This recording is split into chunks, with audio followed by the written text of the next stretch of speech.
want you to hit me as hard as you can. As a rising filmmaker with a smash debut, there's always that fear of the sophomore slump. Even those with some of the finest debuts on record, Dennis Hopper, George Romero, Richard Kelly, have all suffered it. The pressure was on for Quentin Tarantino after Reservoir Dogs, a Sundance sensation that launched the cinema of cool and helped usher in a new era of indie movies. So what did QT accomplish with his sophomore effort? Nothing too over the top, just writing and directing one of the most groundbreaking independent films in movie history, changing the industry perception on low-budget movies, and solidifying himself as one of the most unique voices in the field. So light up a red apple, unwrap a big kahuna burger, and bring out the gimp as we find out what the f*** happened to this movie. Considering Tarantino's encyclopedic knowledge of pop culture, it's absolutely no surprise that Pulp Fiction, like most of the rest of his filmography, is rooted in a work that predated it. For what could become his second feature, QT took inspiration from Mario Bava's anthology horror Black Sabbath, in addition to Western detective adventure publication Black Mask, the style of which, a pulp magazine, lent the film's title. He would split the writing, which began in the early 90s, with fellow Video Archives buddy Roger Avary. Tarantino's portion would become Reservoir Dogs, while Avary's, titled Pandemonium Reigns, ended up as the backbone of Butch's sequence later on in Pulp. The entire project would soon get shelved so QT could turn his crime heist section into his debut and casually change the face of the independent film movement. No big deal. Thanks for watching JoBlo videos. If you enjoy our shows, please like and subscribe, and click the bell to be notified when new videos go live. Now, back to the show! Revisiting the project after the success of Reservoir Dogs, QT decided to ditch the anthology idea altogether, but still have individual, yet intersecting storylines. The script would offer a collection of twists on classics, the old chestnuts as QT put it. You know the ones. The low-level criminal who has to look after his boss's wife, the boxer who's forced to throw a fight, and the real classic, the bondage-clad sex slave kept in a pawnshop basement. And so Tarantino headed off to Amsterdam, where we're sure nothing was there to distract him whatsoever. Entirely written by hand for around 3 months, it was later given to a typist who called Tarantino a mad genius but also a functional illiterate.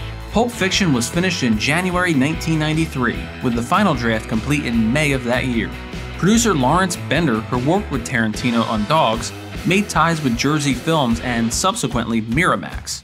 Some other studios had circled the project, namely TriStar, who offered Tarantino $900,000 during his post-Dogs celebrity, but later bailed because Pulp Fiction was deemed, quote, too demented, obviously missing the themes of redemption throughout the story. What happened here was a miracle, and I want you to acknowledge it. Keep in mind that TriStar also produced Weekend at Bernie's 2, quite demented in its own right. Once Harvey Weinstein and Miramax, who had just been acquired by Disney, came on board, Pulp Fiction nabbed an $8.5 million budget, with a sizable $150,000 of that going to the Jackrabbit Slim set alone. Tarantino also negotiated for final cut and cast approval. Showing their solidarity to the director and his project, much of the cast would be taking pay cuts and/or getting box office points in lieu of their usual big paydays. Hitman and McDonald's aficionado Vincent Vega would be played by John Travolta, then far removed from his once acclaimed careers Saturday Night Fever, Urban Cowboy, and Blowout. The role was intended for Michael Madsen, who turned it down to be in Wyatt Earp, while Miramax supposedly wanted Daniel Day-Lewis, perhaps fearing the method actor would actually start shooting heroin and Marvin in the face. Tarantino fought for John Travolta instead, meeting with him to play board games of his classic shows and movies. According to Tarantino's own casting wish list, Michael Keaton was a, quote, strong possibility. They would later collaborate on Jackie Brown. The role of Vince's partner, the mushroom cloud laying motherfucker Jules Winfield, went to Samuel L. Jackson, but not without some snags. It was written for Lawrence Fishburne, who turned it down due to how much heroin use was depicted in the script. Jackson, believing the role was actually written for him, assumed he had the role. Still, he was nearly beat out by a relative unknown, later cast as Paul, but that's between y'all, so he had to fight for it. Eddie Murphy was also on the short list. Originally cast to be on top of Jackson's head was an afro, but a misunderstanding in the wardrobe department led to a now iconic Jerry curl. Numerous names circled Mia Wallace, wife of crime boss Marcellus Wallace, including Isabella Rossellini, Michelle Pfeiffer, and future Fox Force 5 member Daryl Hannah. Maybe their feet weren't pretty enough? Miramax supposedly pushed for Holly Hunter, fresh off the piano, and Meg Ryan, then the reigning queen of rom-coms. It would go to Uma Thurman in her debut as Tarantino's muse. Playing double-crossing motorcycle, chopper, stealing boxer Butch Coolidge would be Bruce Willis, who got the role after Matt Dillon took too long to say yes. The casting of Willis, who actually wanted to play Vincent Vega, made the project legit, according to Tarantino. The rest of the cast would be a menagerie of icons, familiar faces, and Reservoir Dogs alum. There's Ving Rhames as Marcellus Wallace, who absolutely does not look like a bitch, and neither does Sid Haig, who turned down the role. Christopher Walken in what essentially amounts to a cameo. Reservoir Dogs' own Mr. White, Harvey Keitel, as Winston Wolfe, he solves problems, in what is surprisingly his last on-screen Tarantino appearance to date. He voice cameoed in Inglourious Basterds. Reservoir Dogs' Mr. Orange, Tim Roth, as low-level Robert Pumpkin, teaming with Amanda Plummer's Honey Bunny. And there's also one more Reservoir Dogs appearance. Steve Buscemi as a waiter dressed as Buddy Holly. Eric Stoltz is drug dealer Lance, John Cusack was the first choice, and wife Jody is Rosanna Arquette. Pam Grier was considered, but Tarantino didn't find it believable that any man could get away with yelling at her. We found this to be fact when she played Jackie Brown next. Filming began in September 1993 and lasted 51 days, with Tarantino bringing along a number of Reservoir Dogs crew members for the ride. The final day consisted of Christopher Walken's immediately quotable watch monologue. His 5 long years he wore this watch. Up his. When production wrapped in November and editing commenced soon after, Tarantino and company headed to the 1994 Cannes Film Festival. Dogs had screened at a competition there 2 years prior, but this time Pulp Fiction was competing for the Palme d'Or, the festival's, and arguably cinema's, highest honor. After much anticipation, jury president Clint Eastwood read the winner, which had up to that point not won a single award: Pulp Fiction. The applause was near unanimous, except for one French spectator, who heckled the director, who in turn flipped her off. Pulp Fiction opened stateside on October 14, 1994. It would debut at #1 at the box office, nudging The Specialist out of the top spot, and easily besting fellow newcomers Wes Craven's New Nightmare, Little Giants, and Exit to Eden, just to name a few movies you haven't thought of in a long time.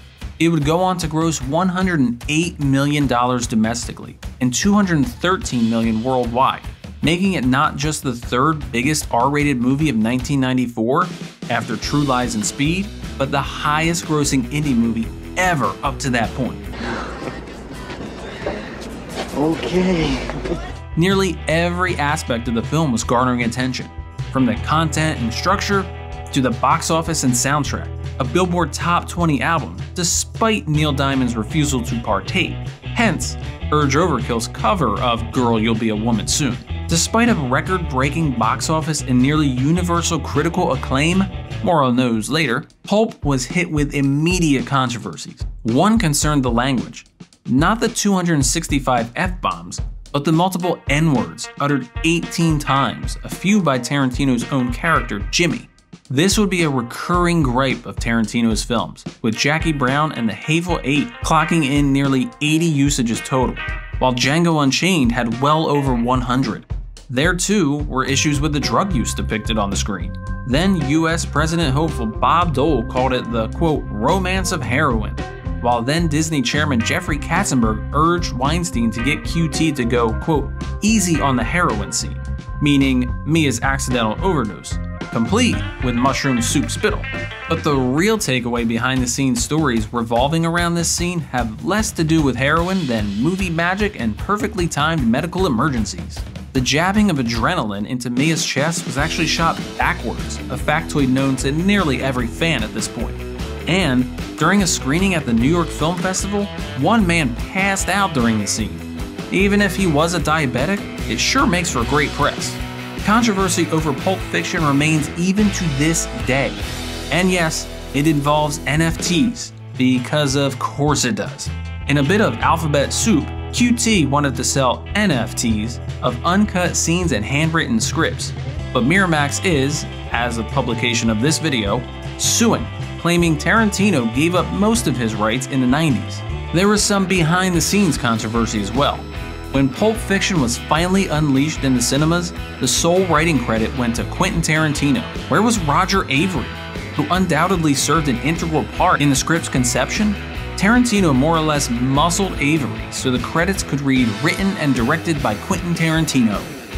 Avary only took a story by credit and $25,000, clearly aware that Tarantino would be the film's promotional mascot.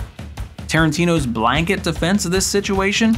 Quote, "He didn't write the script." Pulp did extremely well around awards season, nabbing numerous major accolades. 7 Oscar nominations, 6 Golden Globe nods, 9 at the BAFTAs, 5 at the Independent Spirit Awards, and many more. Its sole win at both the Oscars and the Globes was for the screenplay, again a topic of indiscrepancy. Although both Tarantino and Avary won the Oscar, only Tarantino was nominated at the Globes. In what could be construed as a direct slight, Tarantino didn't even thank his partner Avary during his speech. But it's clear that the duo have settled most of their issues, with Avary saying QT is, quote, "like a brother." Cool. The two even have a planned podcast, the Video Archives podcast. And while Forrest Gump would take home most of the major top prizes that year, Pulp Fiction would prove to have far better legs than Gump. No pun intended. The film changed the Hollywood game entirely, with Entertainment Weekly noting it marked, quote, "nothing less than the reinvention of mainstream American cinema." It gave indies more street cred, marking a rebrand for industry commercialization. While smaller movies had been nominated for Best Picture before, a look at some indies in the immediate years after shows the impact.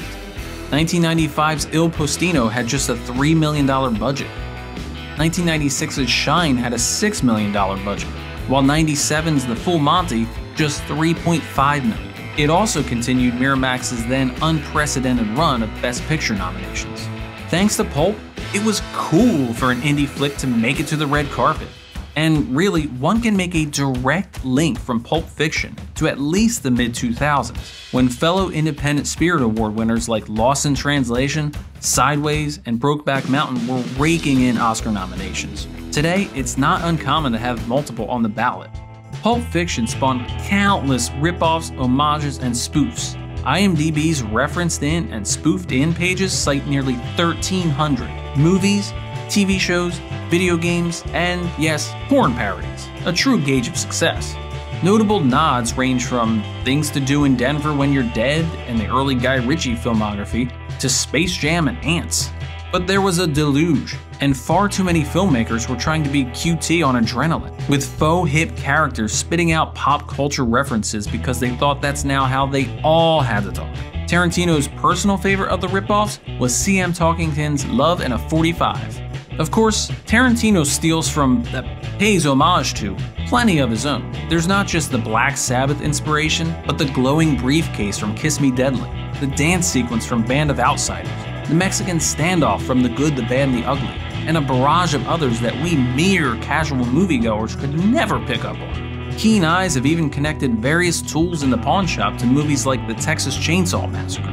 Notably, Pulp Fiction marked a much-deserved second wind of John Travolta's career, which reportedly Harvey Weinstein went around taking credit for despite not wanting to cast him in the first place. At the time, Travolta was locked in a cycle of talking baby movies. Come to think of it, so was Bruce Willis. Whoa! After, he exploded yet again, starring in the terrific Get Shorty, for which he won his only Golden Globe to date, accessible box office smashes like Michael and Phenomenon, and actioners like Broken Arrow and Face Off, not to mention a completely Oscar-worthy turn in Primary Colors. There would, unfortunately, be no Vega Brothers prequel. Samuel L. Jackson too got a major boost, having previously been in scene-stealing roles for the likes of Spike Lee, while Uma Thurman was suddenly bankable, but didn't fully try to take advantage of this until Batman and Robin. In the years that followed, The Writers Guild of America ranked the screenplay as the 16th greatest ever, while They Shoot Pictures, Don't They? Has consistently placed the film in the top 75 of their 1,000 greatest films list. In 2013, the National Film Registry selected it for preservation.